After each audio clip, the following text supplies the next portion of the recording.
Welcome once again to another, at this point I'm going to call it KhoPhi Podcast. Here today, I still have the guy again, Ishmael Lamptey, and today we're not going to talk about, well, I would say it's tech, but you know, it's tech related to accommodation stuff.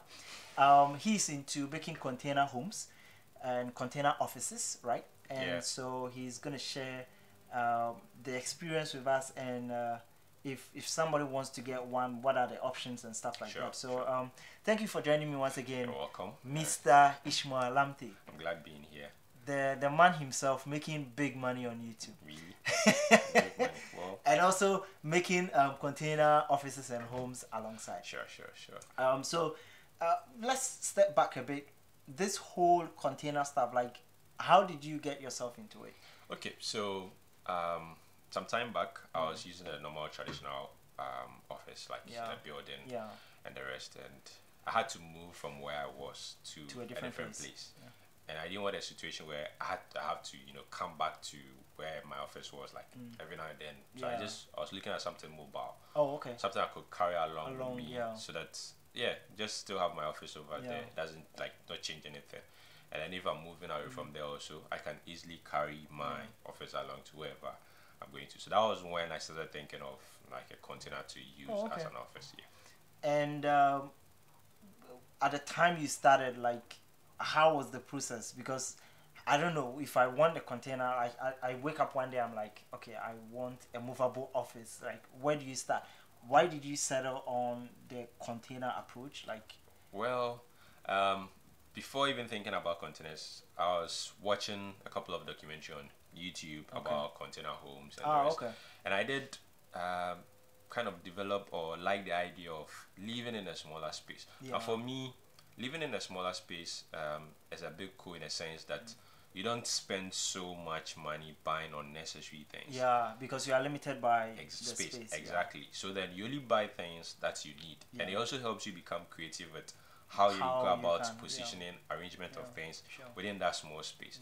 So once I started, developing that interest, and then this actually came along, like the need for me to have a mobile office. Then it just came back fast. Like, I have to look at container housing. So I actually did watch more of those videos to get more ideas to decide on what exactly I was going to be working on. So that was more or less like my planning stage. So getting more information and the rest. And then I had to, take a look at reality, like in Ghana here, getting a container, the materials and the rest. So I didn't, We're going to get details. Sure. So that was when, interesting. Because, fun fact, we're currently in a container, right? Yeah. We are in a container, and right off the bat, like, they have ways of making the containers look spacious. Yes. Let me quickly ask this. This container is the same one at Laboni. Yes. Where I came the other time. Yes. Oh, okay. Yeah. So, makes sense with the mobile approach of it, because you can just carry it to somewhere else, and you still have your setup and everything in it. So.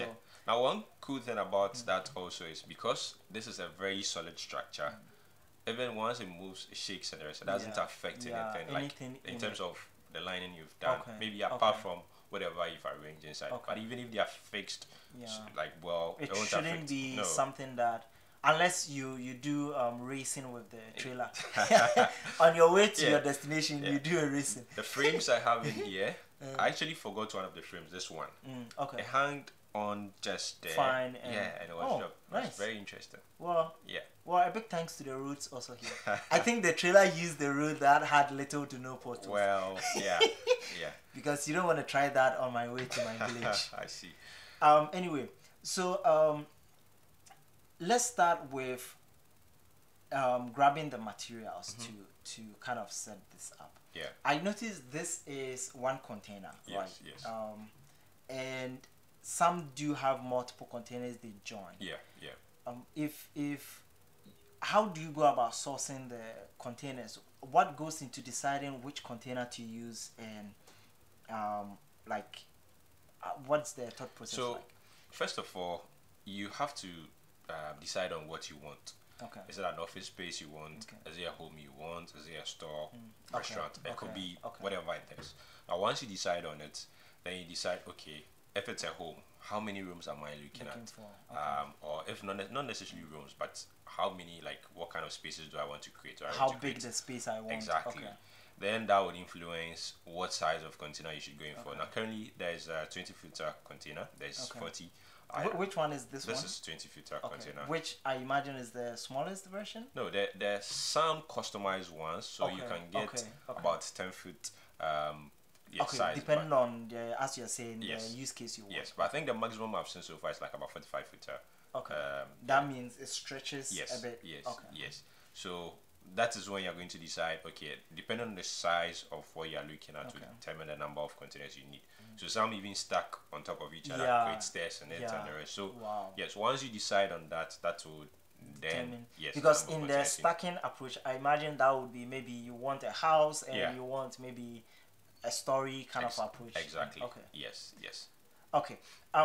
These containers are the ones they put on trailers to carry goods, right? Yes. So are they lying around here in Ghana, or you have to import them? That's a silly thing to ask, but because the containers are used in importing stuff, so do you bring them in this country independently, or you just buy them here? Now the good thing is there are people who import goods into the country with some of these containers, but may not necessarily need the container after they get their goods. So some are able to sell the container. And if you don't come by someone like that, you can also go to the port, and then sometimes some of them are auctioned based on the state of it. So so these are some of the ways by which you can get it. And there are also individuals who own some and then sell out there.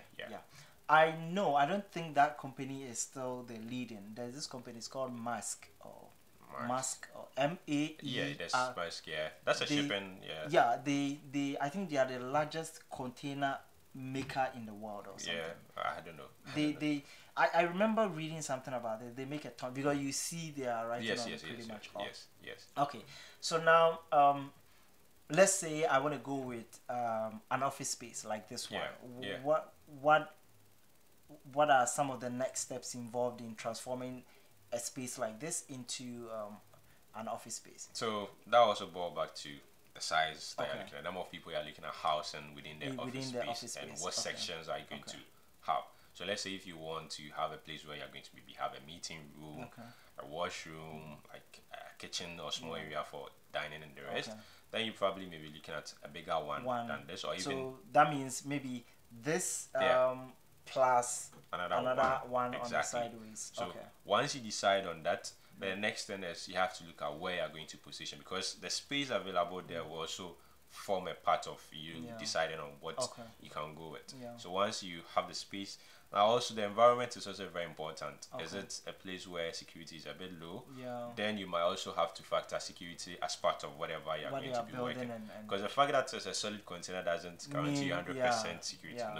You have to be able to look at how you're going to go about security, develop something very secure, so that in as much as enjoying your container, you still have good security at the end of the day. So this also from a part of it. So you which of the entire process do you specialize in, or you do the entire process? So I won't say so much of a specialist in doing container housing, because there's so much involved and it's an engineering thing on its own at the end of the day, because imagine stacking this on top of each other. The base should be very solid. Exactly. So at the end of the day, deciding on what you want would, probably exactly. So more or less I can do some sort of consultancy or some of the things that you have to take into consideration and the rest. Sure. That means you are not an interior designer. No, I'm not an interior designer. So this space, for instance, you worked on the coloring of the inside, and because I noticed you have different shades of colors and different. So most of the things that you see, especially in terms of colors, were personality inspired. You wanted a personal touch to these kind of things. And the idea or the reason behind them is I personally like to be in a very bright space. So, and looking at an office is a place where once you step in there, it should be in the mood to exactly. Be productive. So then this also forms a part of how you go about. Exactly. Okay. So yes, that was how come I chose the colors. So let's say I how much would it cost for somebody like me to get a home made out of this kind of yeah, so because that's a tricky question yeah. Because let's say I am a guy, you know, I want two of this. Yeah. So one of this becomes probably my kitchen and my dining area also. Kitchen and office. Okay. So half and half. So kitchen and office. Okay. Where the dining can be part of the kitchen, and then the other one would be probably bedroom or sleeping area or stuff like that, and maybe a living room. Yeah. So in that case, I'm looking at 2. Yeah. In terms of pricing. Yeah. What is the ballpark of what I'm looking at? Well, so let me just assuming I have my land already. Okay. Because I have this wild dream. Okay. I have a land in KhoPhi. Okay. Well, it's not in KhoPhi, it's close to KhoPhi. So, what if instead of a building, it's these kind of container stuff? Yeah. So, containers and do Airbnb with it. That sounds like an amazing idea. Yeah. So that's why I'm asking about the price and like, is it gonna be more expensive than a brick and mortar? Well. Or and with this, I'm not interested in the interior stuff. I mean like the entire as in the structures and maybe with the walls, or if you're gonna cut in between to join to another one, like that kind of setup, because the finishing is a different price point. Exactly. So even buildings, the finishing is something else. So that kind of structures, be able to stack it on top of each other. You're looking at maybe 5-6 story. So I would say that in terms of you're looking at the structure, comparing whatever you want to build with the containers to whatever, maybe the same design with brick, it's likely that brick is going to cost more compared to that of the containers, because the containers are already fabricated. Okay, sure. Yours is just buy them, you maybe stack them on top, cut some parts, and you get put windows or whatever. Exactly. But a brick, you're starting everything from scratch. And yes. Do you, in this case, I imagine if you would want to stack them on top of each other, like maybe a 5 or 6 story, you're gonna need a solid foundation for it, which is gonna be as close to doing for a mortar, brick and mortar. It's not gonna be maybe as extensive as you're doing for a brick and mortar, but you're gonna need something solid. You definitely need a very so that solid it can foundation. be grounded. Sure. Yeah. So that's what I'm saying, that in terms of pricing or cost, a lot of things go into. Yes. So in this case, the basic end result that I want, it's gonna be that setup. So I'm very likely going to need 2 containers. Okay. So in that case, what am I looking at? So if you're in terms of still looking at price, well, like I'm saying, at the end of the day, if it's just the structures you're looking at, so for this, for instance, if as of now, if you are looking at getting one of these, this is a 20-footer.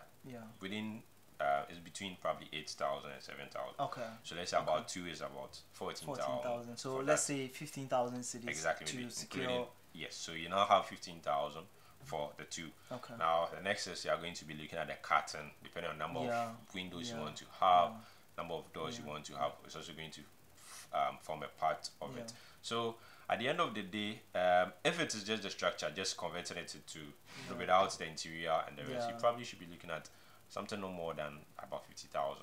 Okay. Yeah, something no more than that to be able to do that, and even do the lining before you probably may consider the interior designs and the rest. Okay. Yeah. So with a maximum of, let's say, 50,000. Yeah. I can get the 2 containers. Yeah. Get the cuts in depending on the design I want. Yeah.